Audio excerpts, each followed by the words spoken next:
Pending లో ఉన్న fee reimbursement, scholarship బకాయిలను ప్రభుత్వం వెంటనే విడుదల చేయాలని డిమాండ్ చేస్తూ పలుచోట్ల నిరసనలు జరిగాయి. కొత్తపేట కూడలి వద్ద బీసీ సంక్షేమ సంఘం ఆధ్వర్యంలో విద్యార్థులు ఆందోళన చేపట్టారు. రాస్తా రోకో నిర్వహించిన విద్యార్థులు ప్రభుత్వానికి వ్యతిరేకంగా నినాదాలు చేశారు. బషీర్బాగ్లో విద్యార్థులతో కలిసి బీసీ సంక్షేమ సంఘం ర్యాలీ నిర్వహించింది.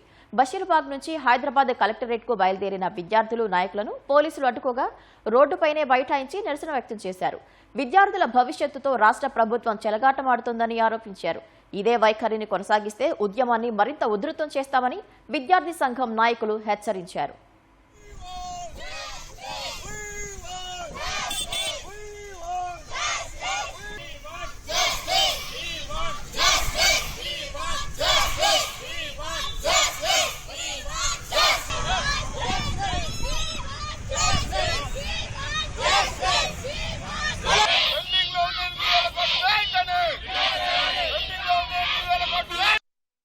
రాష్ట్రంలో ఇప్పటి వరకు దాదాపుగా 8,000 కోట్ల బకాయిలు ఉంటాయి. ఇప్పటి వరకు ఫీజు రియంబర్స్మెంట్ రాకపోవడం వల్ల విద్యార్థులు చాలా సతమతం అయిపోతున్నారు. ఇలా డిగ్రీ కంప్లీట్ అయిపోయిన వాళ్ళు, బీసీ కంప్లీట్ అయిపోయిన వాళ్ళు ఇలా పై చదువులు చదువుకోవాలంటే ఇలా సర్టిఫికెట్లు ఇవ్వాలంటే కాలేజ్ యజమానం సర్టిఫికెట్ ఇవ్వడం లేదు. రేవంత్ రెడ్డి గారు ప్రతిపక్షంలో ఉన్నప్పుడు ఇలా విద్యార్థులకు పూర్తి ఫీజు రియంబర్స్మెంట్ నేను వెంటనే సకాలంలో చెల్లిస్తా అని చెప్పినటువంటి ముఖ్యమంత్రి ఇలా 3 సంవత్సరాల 3 నెలలు గడిచిపోయినా గానీ మరి ఇప్పటి వరకు కూడా ఒక్క రూపాయి విడుదల చేయలేనటువంటి దుస్థితి పరిస్థితి ఏర్పడింది.